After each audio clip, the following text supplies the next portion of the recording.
Welcome to lesson 4, where I will be showing you how to fill the application form part 2. Notice that this is a continuation from the last session where I was showing you the other parts of the form.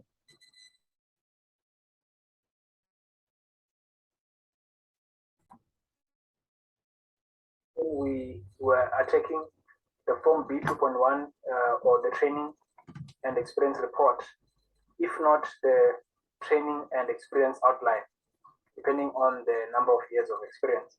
Now, in this session, we are going to attack this very crucial form, which if you don't get right, you may as well just forget about registering with ECSA as a professional.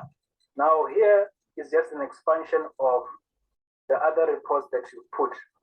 You will notice, and I didn't mention this intentionally, you will notice that on the other reports that I said are very important, here ECSA wants you to outline the outcomes and criteria. Now, the outcomes and criteria are mentioned only in this second part that I'm mentioning. You see? And there's like 11 outcomes with subsections which gives you the criteria that you're supposed to fill. And you are supposed to cross-reference them against the period number that you put. And there's something important about the period number that I will highlight in a few moments. Yeah, so getting back, we are going to be attacking the engineering report. So ECSA requires all categories to have an engineering report, whether you're registering as an engineer, whether you're registering as an engineering technologist, whether you're registering as a technician or a certificated engineer, they require you to have this report. Now, on this report, they require you to put in 6,000 words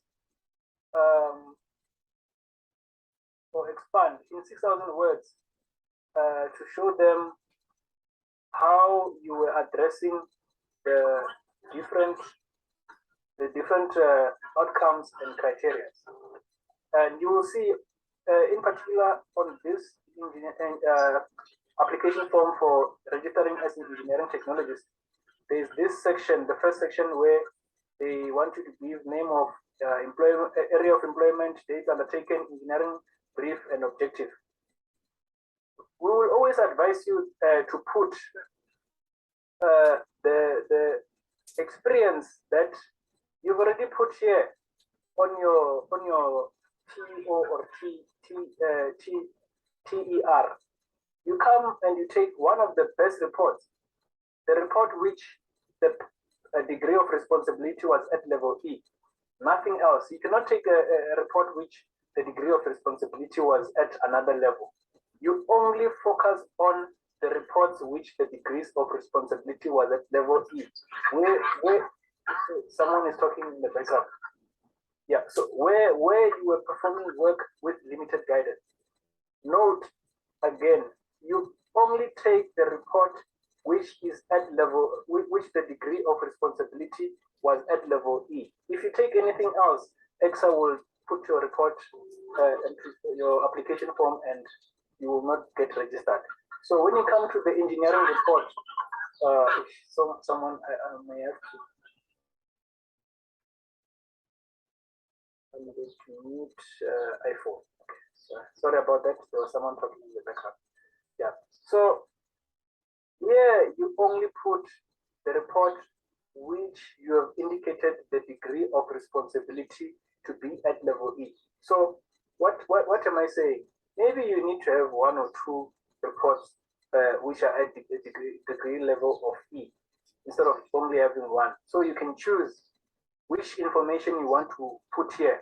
And again, now you've put that report, you've expanded on that report. You've put the interesting part for me is the budget. You've indicated to them how much your budget was for that report. Then now there's another section where you have to continue expanding. Now you have to come here and you show them the different outcomes for this report. But note, it doesn't have to be only for that report. It can be any report which is at the degree level of E. I'm going to emphasize this. It can be any report which is at the degree level of E. So any period number that your degree report is at degree level of E, you can come here and you start expanding. Expanding how? You're going to be answering the questions according to ECSA. Define, investigate, and analyze broadly defined engineering problems. Obviously, for engineer, they will say complex defined. Obviously, for the technician, they will say well defined, you know, and so forth for the other into categories.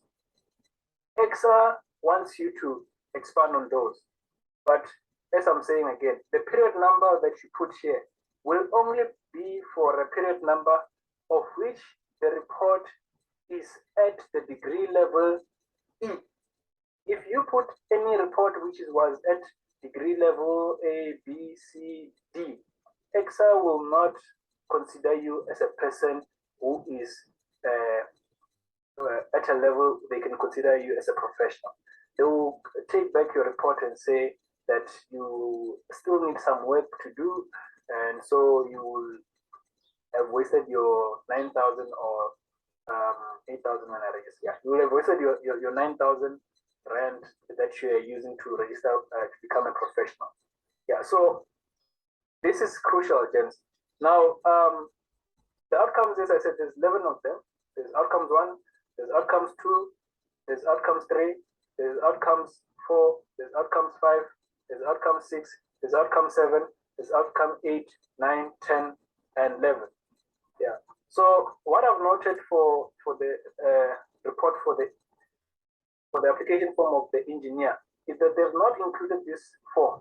They want the engineer to know that they need to annotate these outcomes and criteria, and the engineer will have that responsibility to know that they have to put this outcomes and criteria, and it will be in the best interest of the engineer to just go to the application form to register as a professional technologist and just take all these outcomes and criteria and answer the questions. Because ECSA, I don't know why, for what reason they are doing that, but they are saying that the engineer must put annotations, of which the annotations is exactly this which I'm showing you. So the smarter engineer is just gonna come and take all this and answer the questions. Yeah. Now, ladies and gentlemen, I am going to expand on this outcomes and criteria, giving examples on my YouTube videos, because it's quite a lot of time that one needs to spend on these outcomes and criteria. But I hope that you got it clear. So let me just finalize that thought in the mind. So if you have period 1 here, and maybe you were using the report for B2.1 TER, that period must correspond to the period number which is here.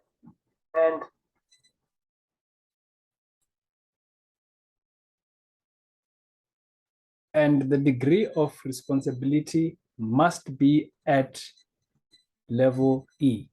It cannot be any other degree of responsibility. Ladies and gentlemen, I will end this video at this point.